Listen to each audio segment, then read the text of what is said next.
Friends, welcome back to my YouTube channel. मैं Karishma concept आपके लिए फिर से लेकर आई हूँ सबसे बेहतरीन प्रेरणादायक अनमोल सुविचार। अगर आपने हमारे चैनल को अभी तक सब्सक्राइब नहीं किया है तो प्लीज हमारे चैनल को सब्सक्राइब कर ले और हमारी वीडियो को सबसे पहले देखने के लिए बेल आइकन घंटी को जरूर प्रेस कर ले। चलिए वीडियो स्टार्ट करते हैं। दीपक हमेशा अंधेरे में जला करते हैं, फूल तो कांटों में भी खिला करते हैं। थक कर न बैठ ए मंजिल के मुसाफिर, हीरे तो अक्सर कोयले में ही मिला करते हैं। सफलता हमारा परिचय दुनिया को करवाती है और असफलता हमें दुनिया का परिचय करवाती है। लक्ष्य के आधे रास्ते तक जाकर कभी वापस न लौटे, क्योंकि वापस लौटने पर भी आधा रास्ता पार करना पड़ेगा। जीतने का सबसे ज्यादा मजा तब आता है जब सारे लोग आपके हारने का इंतजार कर रहे हो। कमजोर लोग तब रुकते हैं जब वे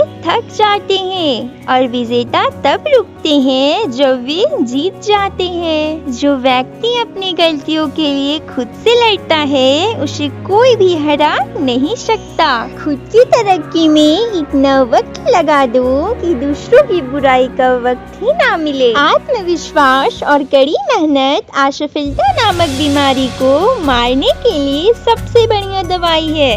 ये आपको एक सफल व्यक्ति बनाती है। दुनिया की हर चीज ठोकर खाने से टूट जाती है, एक कामयाबी ही है जो ठोकर खाकर मिलती है। हार और जीत हमारी सोच पर निर्भर है। मान लिया तो हार और अगर ठान लिया तो जीत। मंजिल मिले या ना मिले ये तो मुकद्दर की बात है, पर हम कोशिश भी ना करें ये तो गलत बात है। सत्य को कहने के लिए किसी शपथ की जरूरत नहीं होती, नदियों को बहने के लिए किसी पथ की जरूरत नहीं होती। जो बढ़ते हैं जमाने में अपने मजबूत इरादों पर, उन्हें अपनी मंजिल पाने के लिए किसी रथ की जरूरत नहीं होती। Thanks for watching. Don't forget to subscribe my channel. Please like, share, comment.